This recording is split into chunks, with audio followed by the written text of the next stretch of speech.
My name is Joram van Klaveren. I'm from the Netherlands, and I used to be a member of the PVV. It's probably a party that you do not know, and if you do know, that's something special to know.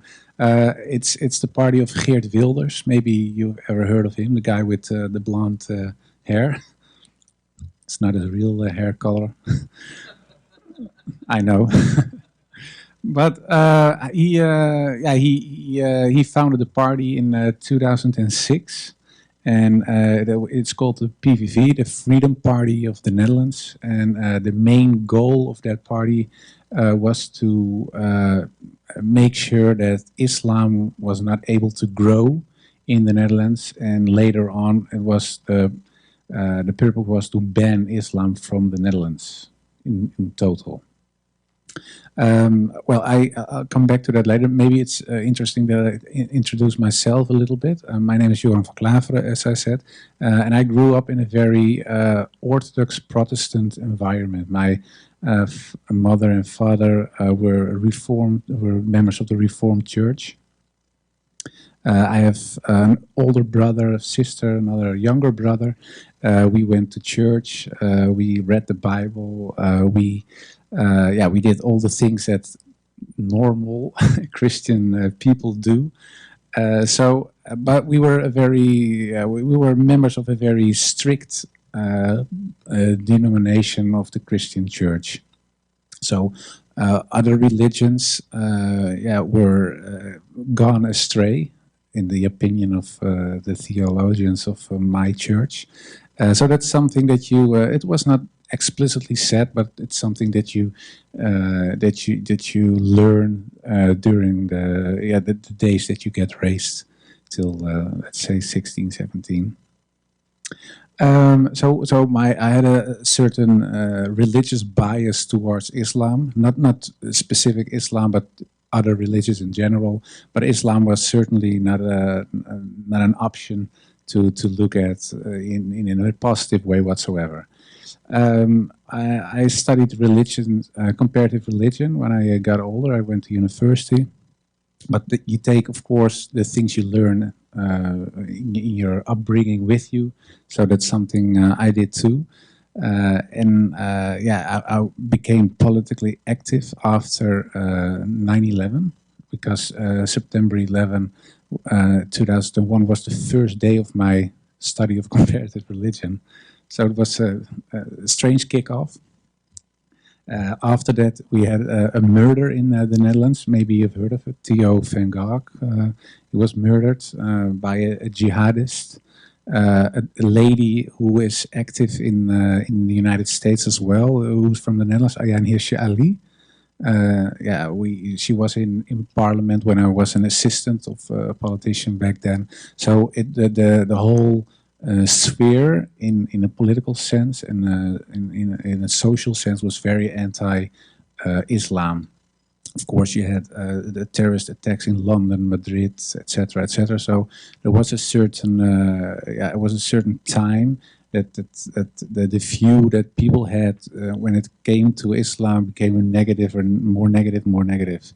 And I think that another thing that's very important that played a role in the way I developed myself is the fact that in Europe there is a historical bias towards Islam because of the historical clashes, and we have crusades from the Christian church towards the Islamic world. There are attacks from Ottoman Empire, for example, on the Christian part of the world. So there have been clashes for hundreds of years, one side, the other side, and the other way around.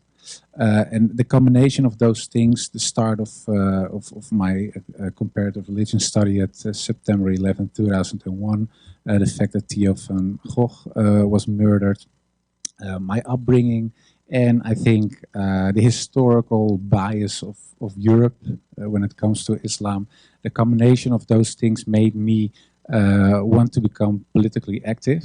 And I was searching for a party who was most anti-Islam. Well, I found that party. It was Geert Wilders from the PVV. And I did everything I could, when I became a member of parliament. It was in 2009, 2010. So that's way back. And yeah, the last, I think, 7-8 years, of the 7-8 years after that, I did everything that I could to stop Islam from growing. I tried to get legislation to ban Islamic schools in the Netherlands, to ban all mosques, to prohibit reading the Quran. So, and in one time we made legislation, or we tried to make legislation to ban Islam in general from the Netherlands, of course, and alhamdulillah, it didn't work. But that was something that we tried. And I left Islam. Sorry, I left the political party, the PVV, in 2014, 2015, and that was because it was an anti-Islam party. But in 2014, 2015, Geert Wilders was active at a rally, a right-wing rally, and he asked the people, "Do you want more or less Moroccans?" And the whole crowd shouted less, less, less. And then he said, "Okay, I'll make that happen." And that was, for me, was a point that I thought, okay, I'm still anti-Islam, but this has nothing to do with anti-Islam anymore. This anti-Moroccans. So I asked him to take his words back, or change it, or do whatever to play it down a little bit. He said, "No, why should I?" So then I left, and in 2017 I stopped politics in general. I do something else now. I work for the radio and teach and other things. No politics anymore. But there was one long-held desire that I had, was writing an anti-Islam book, because I was still anti-Islam, only not active in the politics anymore. And I was, I thought it would be a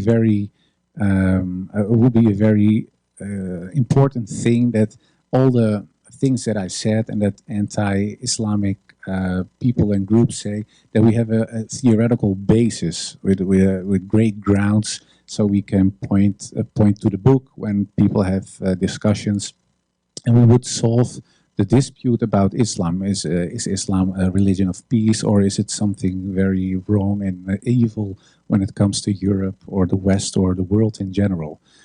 So I started writing the book, but I always had, as a Christian guy, my doubts on certain dogmas of the Christian Church, for example, the Trinity, the crucifixion of Christ, and I thought those were points when it comes to the Christian dogmas that are difficult to understand. So, but I was writing the book. But those, I tell you this because it comes back later in my story. I tried to write the book, and what I did was all the objections that I had, and those were, for example, Islam promotes terror. That's something that I thought. Islam is anti-women. Islam is anti-Jewish. Islam is anti-democracy. Well, all the prejudices and all the stereotypes when it comes to Islam, I had. And what I did was starting to read and reread the articles and the books that I already read. But at some point, I came across information that was at odds with the things that I was used to read and what I learned in the past. So I started writing letters to several ministers, to imams, and to scholars. And one of those scholars was Abdul Hakim Murad. He's a professor from University of Cambridge. But I didn't know that. I just followed a line and thought, oh, well, he's a scholar, so I write. And I didn't know if people would write back, because I put a little link from Wikipedia, and my own page is in English as well. So I thought, okay, I give them at least the information so they know who they are talking or writing with. And after I find out who he was, I thought, oh, well, he will never answer. But he is one of the greatest scholars in Europe when it comes to Islam. And but he did. And I got a 17-page mail back And I thought, whoa. So I started reading and reading and reading, and he asked me at the end, how is it possible? Because you studied comparative religion at Free University, where Abdul Hakim Murad also taught in the past. So he asked me, what happened? And what titles did you read, and what's the information you got? So I gave him a list with titles. He said, okay, I know where you're coming from, I understand. And I explained that when I was younger and I was at university, the points that I mentioned earlier when it comes to the historical bias and the upbringing, etc. But at one point in 2003, 2004, I went as a student to several mosques. And I asked several Muslims, well, what's up with Afghanistan, Taliban, etc., etc. And there was one guy who told me, well, that's what Islam wants. And he was a Muslim. And he said to me, yeah, well, I don't like it either, but that's what God wants, so we have to do that point. And then I thought, whoa, you're even more crazier than I thought. And that hardened my views when it came to Islam. And I told Abdul Hakim Murad as well. And he said, well, you know what the point is, that you have Dar al-Islam. He said, it's a house of Islam. And you are in a little barn somewhere in the garden with all the extremists, the anti-Islam guys and the extreme Muslims. And so what you have to do is get out of the barn, walk into the garden, look at the house, go into the house, and then we talk again. You can ask questions again. And that's what, and I asked him, well, I'm willing to get out of the barn if you give me some information, how, a map. So he gave me some information. I started reading and reading, and in the end, I thought, okay, Islam, the teachings of Islam, I thought, okay, that it looks very much like Christianity. Be polite, of course, believing in God, believing in the prophets, etc. But in the end, the big difference, of course, is whether the question whether Muhammad is a prophet or not. So I thought, okay, maybe Islam, the teachings of Islam are okay, but Muhammad is still, as I learned, an antichrist, or he is a crook, or all the bad things you can imagine. That was still the view that I held when it came to Prophet Muhammad. What I did was comparing him not to Jesus, because a lot of people always say you have to compare him with Jesus, but I found that illogical, because Jesus had another mission. Even when I was still not a Muslim, I thought, well, it's more fair to compare him to Moses, because I thought, well, in the Christian church I was brought up, they called Moses the lawgiver, and I thought, well, Prophet Muhammad brought a law as well, the Sharia. So I thought, well, we have two guys who say they bring a law, so it's more fair that I compare those two with each other. And I thought, well, one of my objections was Muhammad used violence. And then, yeah, I read, of course, Moses used violence as well, and especially the guy who followed Moses when Moses died, Joshua, is a prophet as well in the Old Testament. He used a lot of violence. And when I compared the teachings when it came to war between the Bible and the Quran, I found out that what the Quran, for example, says, you cannot kill women, children, now all the things you probably know. But in the Bible, there are passages that say the opposite. They say you have to kill women, kill them all. And of course, let's be happy that's not what the most Christian churches teach. But there are passages in the Old Testament that say that you have to wipe out everything, even the grass. So everything has to be erased. So I thought, okay, when it comes to violence, I can no longer say that Muhammad, because he fought a war, and it was a defensive war, that he is no prophet if I accept Moses and Joshua, for example. So, okay. And then I went to another point and another one, and all the points that my objections against Muhammad, when I compared it to other prophets, I had no grounds anymore. So in the end, I thought, well, maybe they are all no prophets, or Muhammad is a prophet as well. And that was a point for me that yeah, I had to look into my heart to see. I still believe in God. Well, if you believe in God, why do you believe God? There is a revelation. If I believe in a revelation, that the revelation is brought by someone or someone's. It's not an English word, but by people, and those people we call prophets. So I thought, okay, then Muhammad is a prophet.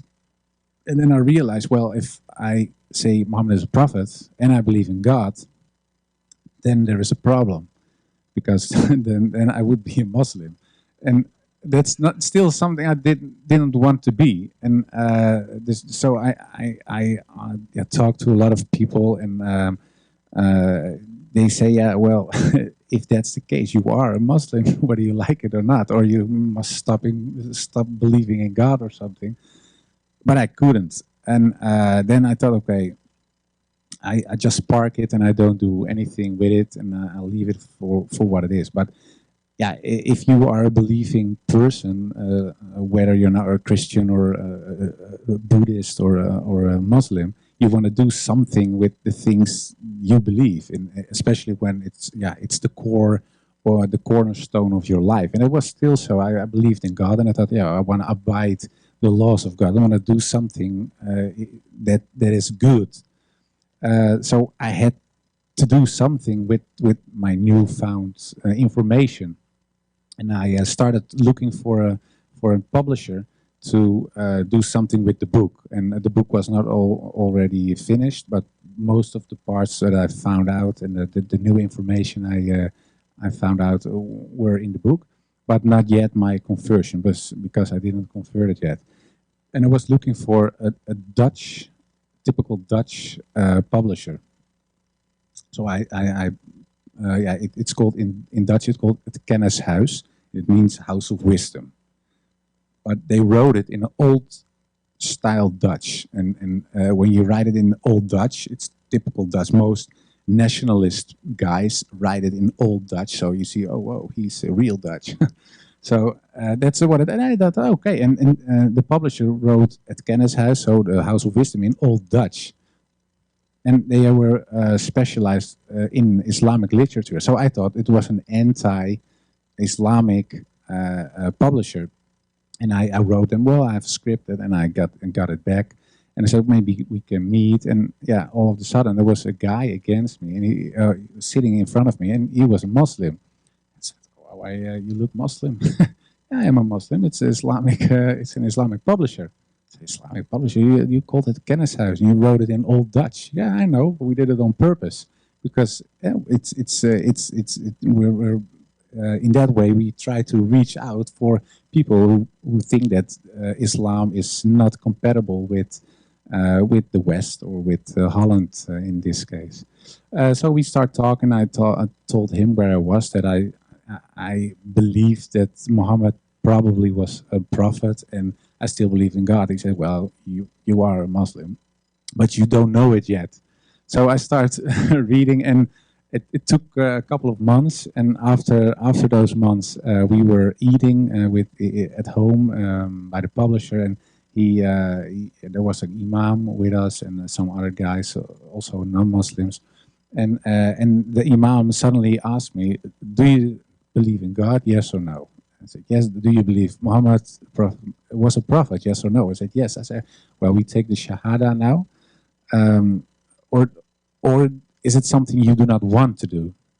And then I said, yeah, I think deep in my heart I want to do it, but I cannot do it because, of course, because of your family, and yeah, because I was a right-wing nationalist. I cannot become a Muslim. That's ridiculous. But I did, and it made me very happy, and I still am very happy today. Unfortunately, a lot of people in my family, of course, are a little less happy when I did it. And some Muslims ask me, "Well, aren't you mad at your family, or why aren't you disappointed?" But I'm not, because especially my mother, she was very sad, and she said it's not because I'm sad because you became a Muslim. She said I would also be sad when you became a Buddhist, because she thinks Christianity is the truth. So she was worried for my soul. so I couldn't be. In the first place, it's hard to be mad at your mother, but especially when somebody is mad or sad out of love. So that's something that I always try to remember. But there are a lot of of course, the old supporters of the political party I was active in, who are not so happy. The usual death threats and stuff like that. But that's not something that holds you back, because it made me very happy. And the doubts I had, is that what I told about Christianity, the doubts I had when it comes to the Trinity of God and the crucifixion, the fact in Christianity people believe that God had to sacrifice Jesus Christ so he could forgive the world. But at the same time, in the Bible, it says that God is almighty and does what he wants to do.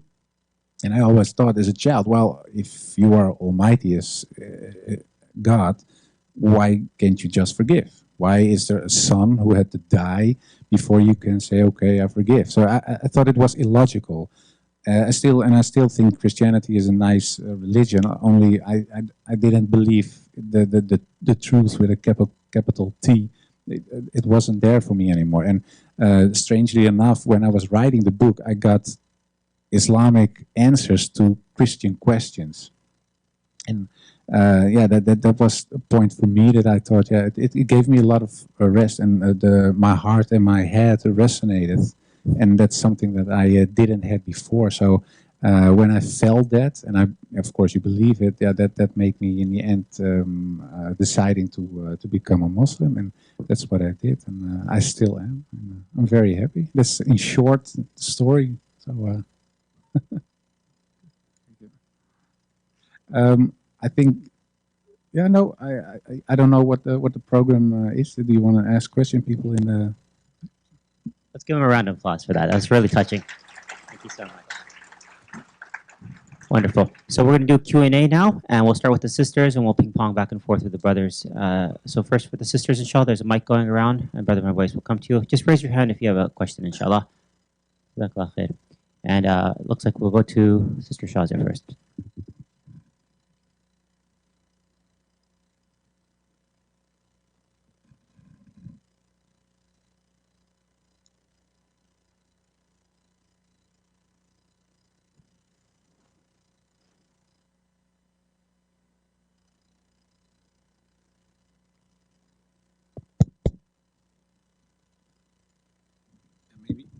Maybe you can take this one. This one.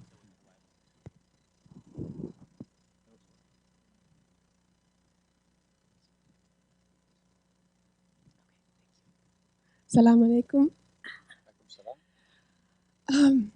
So I guess what I wanted to ask you was, I personally am a revert to Islam as well. And I come from a household, my parents don't know I'm Muslim. My parents are both very Islamophobic. I think my dad is sort of probably similar to the man you once were. Still love him, just it's not something I can talk about right now as my religion. So I guess my question to you would be, what advice would you give to someone, to your old self maybe? And yeah, I guess I'd be interested to hear that. Well, thank you for the question. You can hear me? Okay. It's a good question. What kind of advice do you give to yourself or your father or mother maybe? I think that one of the most important things when it comes to Islam is education, and making people see that Islam is not what you see at the news or the things you always hear. And I think in America, I don't know America, of course, because I don't live here, but I think in America there is a certain bias that we all also have in Europe, because a lot of Europeans in the past went from Europe to America, of course. So the historical aversion some people have against Islam because of the clashes there have been are also maybe in the American culture. and especially after 9/11, of course, and bombings and terrorism, etc. But at the other hand, it's not like we think of Christianity when we look at the KKK, for example. It's a Christian organization, but it's not that most of the people don't see the KKK as a Christian organization, but they claim they were or still are. I don't know if they still exist. But when it comes to Islam, people do. They say, okay, we see, for example, ISIS, and that's Islam. And all other Muslims are not real Muslims, or they're pretending to be very democratic or law-abiding, etc. Sorry. But it is a fact that Islam is something else. And my story, I wrote a book about it. And I think in the Netherlands, I think it's very important that people read my journey, because most of the arguments people use against Islam are pointed out in the book. And there's an explanation why it isn't correct. And the book is being translated into English. So maybe if it is, if they publish it, and I think in a month or 3, you can give it to your father. I'll send it to you, and I'll write something for him in the book, and maybe that opens the door. And it would be nice, of course, if he became Muslim. But if he doesn't, at least he understands better what Islam is and what probably motivates you to become Muslim.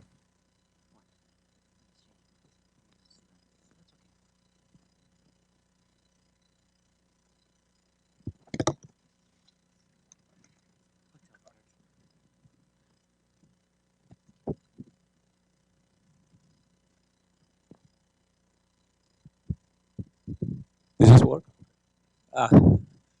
Thank you for your presentation. It was very insightful.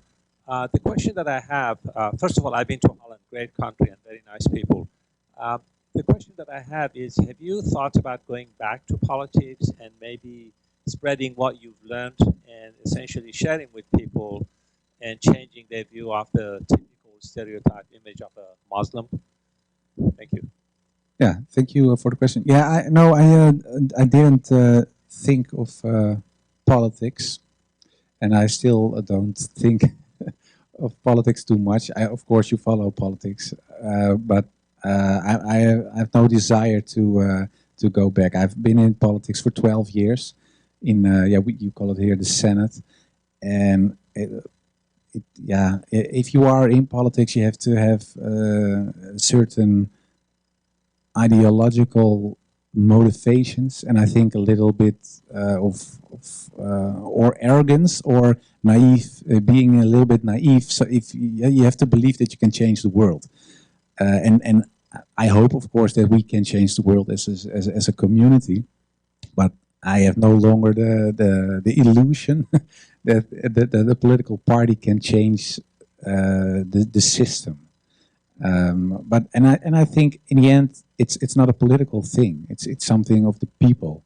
And if people see that Islam is a positive force, and that you contribute to a country, that you contribute to your own community, but also to other communities, that the view of people will change. If I can change, and you don't know me, of course, but I was really anti-Islam. So if somebody then told me, well, in about 5 years you will be a Muslim and you're sitting in the United States of America talking about your conversion to Islam, I thought he was crazy.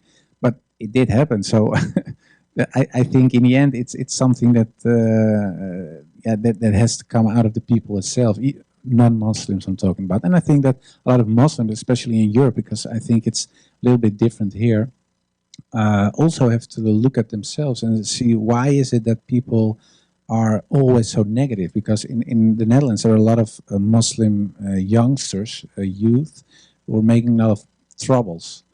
And when they are making trouble, sometimes they shout Allahu Akbar. So non-Muslims associate Islam as a religion because they hear something with Allah, and they see youngsters, for example, throwing in a window with a stone or whatever, So the association is always violence, Islam. And of course they see the news, they see terrorism, they hear people like my old me telling on television, well, this is wrong, they are don't, blah, blah, blah. So the combination makes it very hard for non-Muslims to see Islam in a positive way. And I think that the best group to show them the other side are Muslims, because we are, of course, the ones who have to practice the teachings of Prophet Muhammad. And I think if we really practice those teachings, that we have a better world. So, and it starts with yourself as a community. So I'm not going back into politics, but I founded an organization. It's called the Anthony Janszoon Association in the Netherlands. And what we try to do is to change by giving lectures, going into the country, schools, etc. So we can show people what that Islam is something else than that you see, or what most people in Europe think. And it's I don't know if I have time, but I don't know if you know who Anthony Janszoon was. So I never heard of him. Okay, that's funny because it's an American. Yeah, he became an American. Anthony Janszoon van Salé. His father was called Jan Janszoon. It means son of Jan. And Jan is a typical Dutch name. And it was around 1610, so a couple of hundred of years ago. He was a pirate for the Dutch Navy. And he had to, we call it kapen. You have to rob Spanish ships, because the Netherlands were a province of Spain then. And in the end, we wanted to be independent. So what we did as a Dutch people, we attacked Spanish ships, took their silver and gold, and used it for weapons to fight against them. So we used their own money to fight against the Spanish. One of those guys who did that was Jan Janszoon. And one day he was with his ship near Spain and the Canary Islands. It's near Morocco. And his ship broke down, and he was caught by pirates from the northern of Africa. And they brought him to Salé, and that's a little place in Morocco. And then they asked him, well, you can choose, or you buy yourself free because you have a lot of money, or you walk back. Well, that's impossible, of course. Or you become a Muslim. And then he asked, I don't know what, he asked him, what is a Muslim? I've never heard of a Muslim. What's a Muslim? And they explained him, and then he said, oh, then I'm already a Muslim. And they were so impressed that they said, well, if you are a Muslim, then you can choose, or you join us, or you're free to go wherever you are. And he said, well, I love the sea, I love robbing Spanish ships, so I want to be part of your gang, or whatever group it is. So he became a pirate for Salé, and Salé was a little republic, and the Sultan of Salé was so impressed with the things he did, because he was a very good pirate, and they robbed Dutch ships then and Spanish ships, and they made him a president. So he became the first president of a Moroccan place. Was Jan Janszoon from a little place out of Holland. And he later on he married a Moroccan girl, of course a Muslim as well, and they got 4 children. And one of those children was called Anthony, and that's the guy why my foundation is Anthony Janszoon van Salé, Anthony in English. And he was sent to the New World with a lot of money from his father, because his father became very rich. And that Jan Janszoon's son, this Anthony Janszoon van Salé, went to America, because they called this the New World. And it wasn't America yet; it was still part of the British Empire. And he went to a place called New Amsterdam, and was New York. And in New York, some people say, well, it's founded by the Dutch, New York. There's still typical Dutch names. For example, the Bronx is Brooklyn. Is Breukelen, it's an old Dutch city. And it's true, it was founded by the Dutch, but the guy who did that was a Muslim, because Anthony Janszoon van Salé was the guy who founded the Bronx. He developed Brooklyn. They gave him, he asked them, is there some land somewhere that I can buy? They said, no, you can't, because you're not a Christian. They didn't want it. Then he said, well, I pay 3 times what you normally ask. He said, okay, buy the land. And he gave them, and those Bronx, for example, and Brooklyn were one of the first places in the New World, in New Amsterdam, were developed, and it was developed by a Dutch Muslim. So even America, in the core, there are, and I'm not talking about slaves, a rich man, a successful guy, was a Muslim who was one of the founders of New York, still today. And what another funny fact is maybe, is the fact that the first Quran ever brought to the United States was brought by this guy, Anthony Janszoon van Slee. So a Dutch Moroccan guy who was a Muslim brought the Quran to America. It was very funny, and I thought, well, he was a very positive guy, and when he was in New York and he was doing his thing, he was, of course, confronted with a lot of people who didn't like him because he looked different, but also because he was a Muslim. But he was very steadfast, and he did what he had to do. He helped, for example, a little group, they called the Quakers. They were Christian people who were persecuted by other Christians. And he said, no, we have religious freedom here, and it's a new country. Nobody is the boss of someone else, so they can live on my land. So he gave them room to practice their religion.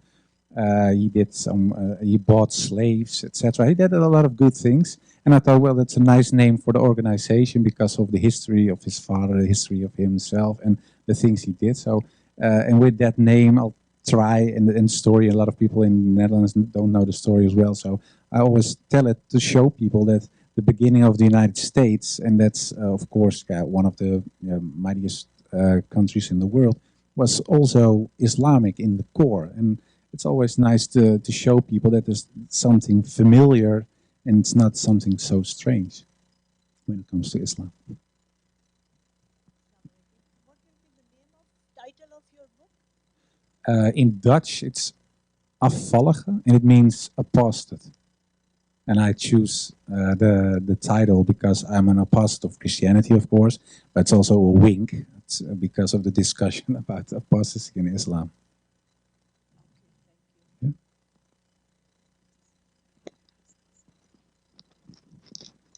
Assalamu alaikum. I don't know, is this working?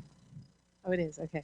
First of all, thank you so very much. I'm originally from what became New York, was New Amsterdam. Okay. And there are a lot of Dutch names that are well known along the Hudson River, and I think the Hudson was, with the explorer, was Dutch, and the Roosevelts, the two President Roosevelts, Dutch ancestry. So there's a lot of history, but nobody mentions in America that they're Dutch. Anyway, welcome. And many people don't know that the word California comes from the word Khalifa. Oh, I didn't know. So this is another part of the Muslim history nice. on the West Coast. I'm wondering, when you speak to people, what reaction you get? Do you speak about Islam? Do you find people are curious or more hostile? Are you able to change hostile people to be open-minded? What's your experience? Yeah, of course, in the beginning, and there are still people who are very anti-me because I became a Muslim. But in general, I have to say that most people are more interested than angry. So say, what happened to you? Why? So that's I think it's a good thing because there is space and room to start talking to each other. And most of the time, I ask them, what is your biggest problem with Islam? And most of the time, people don't know.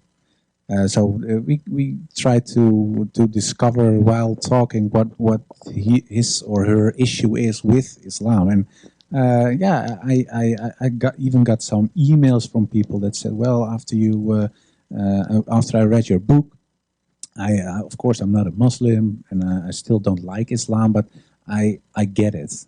So that's a little improvement.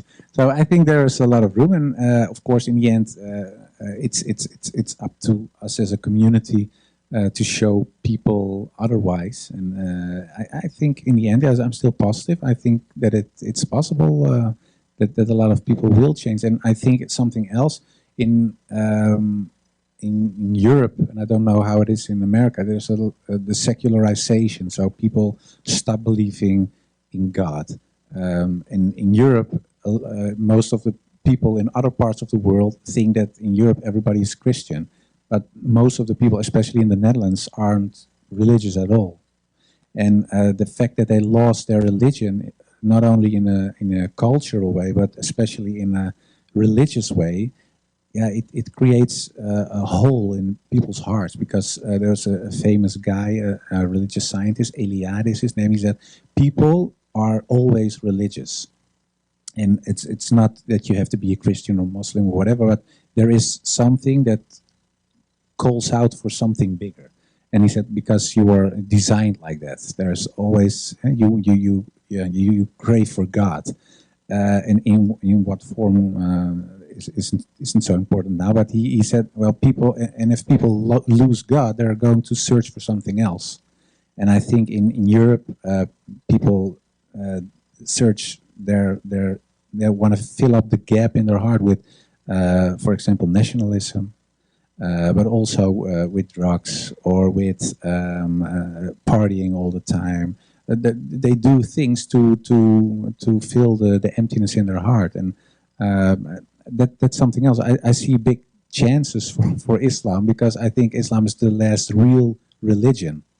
And a lot of people, especially when I talk with Protestant Christians who are very angry all the time when it comes to Islam, but when you talk to them for real and in a calm way, they realize very fast that, for example, the things my problems, theological problems with Christianity, for example, the Trinity, they feel this. They feel what I mean. So that's what I always tell them. I say, you know that it's illogical, and they say, oh well, maybe it's illogical, but so I see big chances for Islam as a religion to grow in a positive way, especially in places where people lost faith in God, and maybe that's a mission. we don't know, but it would be nice. Assalamu alaikum. So. In my day job, I've had the pleasure of going to Holland quite a few times in the last few years, and like many international travelers, I've used Uber to get around the city, in Amsterdam in particular. But I was really disturbed by something, and this is what I was kind of curious about your perspective as it relates to anti-discrimination laws in the Netherlands, as it relates to discrimination against Muslims as they're trying to integrate into the workforce. In particular, I met a Dutch young man who was driving an Uber. He said he was a college grad, born and raised of Pakistani descent, born and raised in the Netherlands. And he said that every time he goes into a job interview, he's asked about his prayer habits and other things that we would, in the US, we would find that those are non-starters. Nobody gets asked about those kinds of questions here. And he said to me, do you think I'm driving an Uber because I choose to? I can't get a job. Anywhere I go, I'm facing these kinds of discrimination issues. So anyway, and then he said ultimately, he goes, I identify first as Muslim, then as Pakistani, and then third as Dutch, even though he was born in Holland. And I find that, as in this country, we have at least we start from the premise of that there are anti-discrimination laws that protect people when they are applying for jobs. Are there similar protections in the Netherlands, or are they coming? Because I worry about that this large Muslim Moroccan population, for example, or Pakistani is being, kind of isolated in a ghetto where they are, or a mental ghetto where they really are not able to contribute more faithfully to society as a whole, and are identifying with their ethnic background as opposed to, like you are, for example, of the people and contributing broadly to the Netherlands. Yeah, very good question. Yeah, in the Netherlands there are a lot of anti-discrimination laws. Of course we have a constitution as well, and the first article in the constitution is that all people should be treated equal, no matter of race, religion, etc., etc. So there are a lot of laws like that in the Netherlands. But there's also discrimination, and I think that discrimination is something that you see all over the world. All minorities. I talked to some people from Lebanon yesterday. They told me that people from Syria who fled to Lebanon are discriminated because they are from Syria and they're refugees, and they're a burden for them. The same, it's what you see in Turkey, and in the Netherlands you see that with Moroccan people or Turkish people, and they are not refugees, but I think most of the time the majority in countries is skeptical about minorities in general. But yeah, fortunately, we have laws that have to prevent people from discrimination. But that's not always enough, because when it comes to especially commercial companies, they can always say, no, he didn't have the papers that we were looking for, or he has a weird smile or whatever. So that is a big problem. It is, and I don't have an answer for that problem. But in the end, you see that especially the third and the fourth generation in the Netherlands are doing so much better. People starting their own companies. You have Islamic lawyers, you have Islamic doctors, engineers. So in the end, and it takes a lot of time, and that's not a nice thing, of course, but it takes a lot of time to walk through the institutions, as they say in Dutch. And I believe it will change. Only it takes so much time, and that's something that a lot of people aren't willing to wait for, of course. And in the other part, the other side of the story is that you see, especially in Eastern Europe, that there's a very, very strong anti-Islam movement now, and it's not only in Eastern Europe, but because the anti-Islamic groups are uniting in the European Union now. So it became one powerful force in politics now. So that's something that's very worrying, and it gives a lot of the normal people, as you can say, the people in general in different European countries, an excuse, because they say, well, we have 1/3 of parliament saying Muslims are wrong, or they create problems. It isn't that bad if we discriminate, because we know they cause problems. So it's something that works on several ways, and it's very worrying. But I think the most important thing is educate people, telling people that it's wrong what they are doing. And I think it's also important to promote Islam and help each other. So if there is a guy with a successful company who is a Muslim, he can always help other Muslims, for example, when it comes to, we call it stages, I don't know, the internships, for example. And so you can help each other as a community. It's an obligation. So why wouldn't you do that? So I don't have a complete and satisfying answer, but this is what it is. Assalamu alaikum. Like I have two questions, if I may. During the discussion, you were mentioning that you had Christian questions and you found actually Muslims' answers. Could you share with us a few of those where you think actually that these are the ones that made it for you? And the second question is, with your involvement with the political field and being maybe actually prior anti-Islam. Oh, sure, sorry. With the political movement and being anti-Islam prior to you being Muslim, you have mentioned that maybe most people will look at Islam based on maybe some of these terrorists around the world and maybe in Europe. Are these actual terrorists, or maybe these are actually like movements by certain governments in Europe that Islamophobic, maybe that actually make Islam look bad? What's your take on that actually as being involved in the anti-Islam movement back then? Okay, that's a big question. The first half of the question was about Christian doubts. My doubts had to do with especially with the Trinity, because in Christianity we believed that God exists as one being, but in three persons: God the Father, God the Son, as Jesus Christ, and the Holy Spirit. And I always found it very hard to understand the concept, because in Christianity, Jesus Christ dies on the cross, but he is God, so God dies. So I asked the minister when I was 12 or 13, how is it possible that something that is infinity, God is infinity or infinite. How is it possible that it dies? Because then it is ended. It's ending. So that's impossible. And if he is dead and he is alive at the same time, that's something like a square circle. That's impossible. And then they said, well, it's a mystery.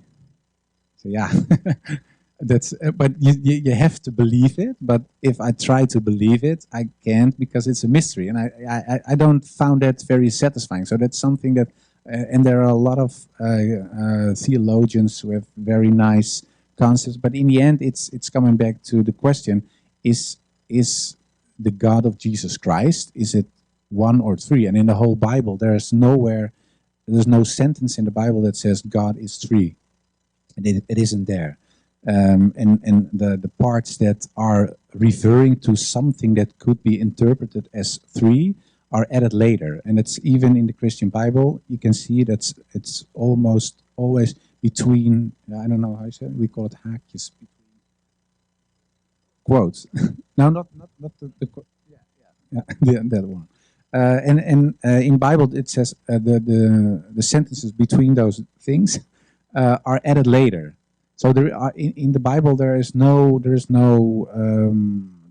reference to God as three, and there is even a sentence that Jesus Christ says, "Hear, O Israel, your God is one."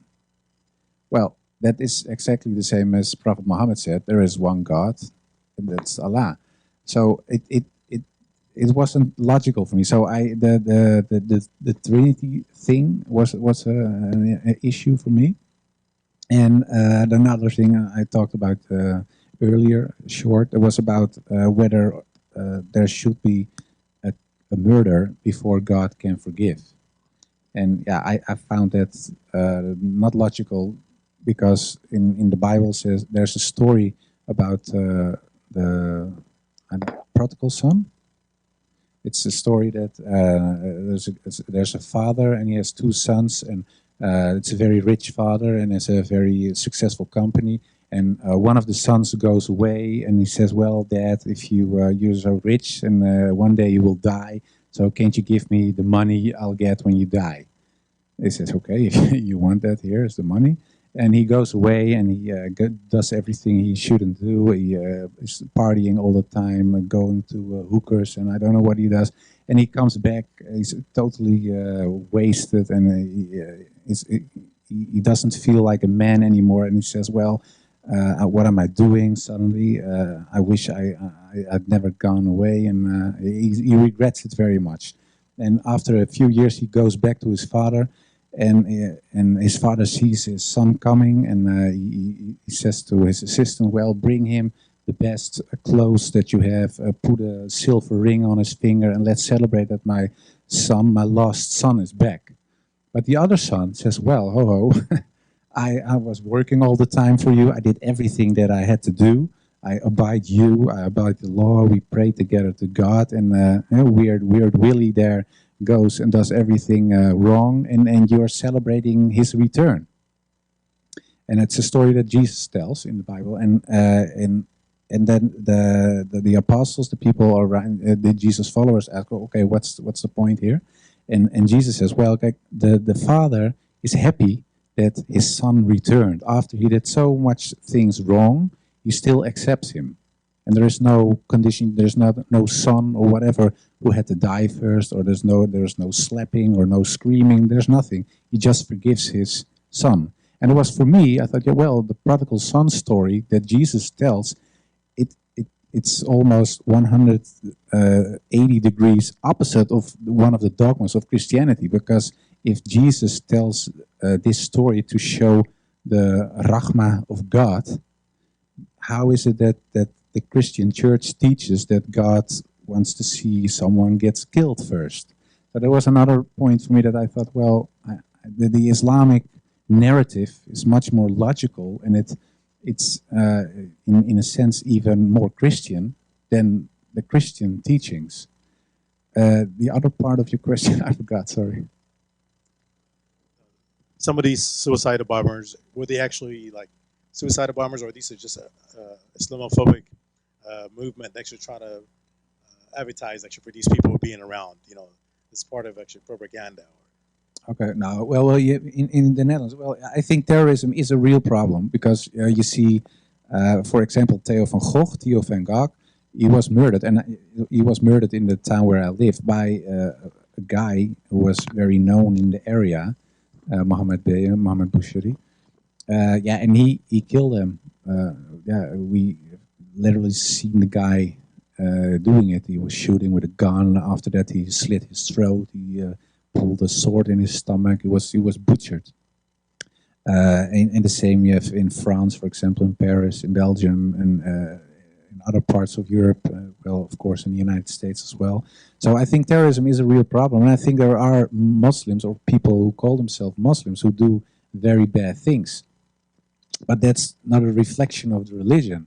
And that's what I told earlier. It's the same that there were in the United States were white guys, Christian guys who burned black people and burned crosses in their backyard and lynched people, hanged them on trees, etc. But then they said, well, we are real Protestant Christians. They even hated Catholics.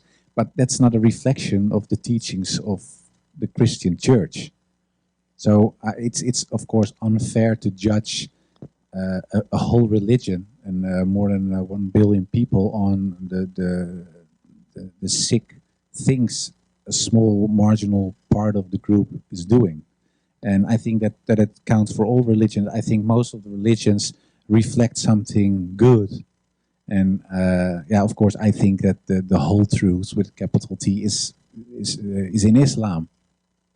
But still, I don't know that if other. I still don't think that other religions are totally wrong or people should be killed or etc. etc. And when it comes to terrorism, I think it's a real problem. I think that people should be punished who act like terrorists. And at the same time, I think it's not a reflection of Islam. There are psycho people in the world, and there are Christian psychos, there are Buddhist psychos in Myanmar, there are people in China who are treating Uyghur Muslims as beasts. Those people are psycho. So there are a lot of psycho people in the world, but it's not a reflection of the religion, not of Islam and not of Christianity, and I don't think it's a reflection of Buddhism as well, how they treat in Myanmar Muslims. Okay, let's give a round of applause to our special guest.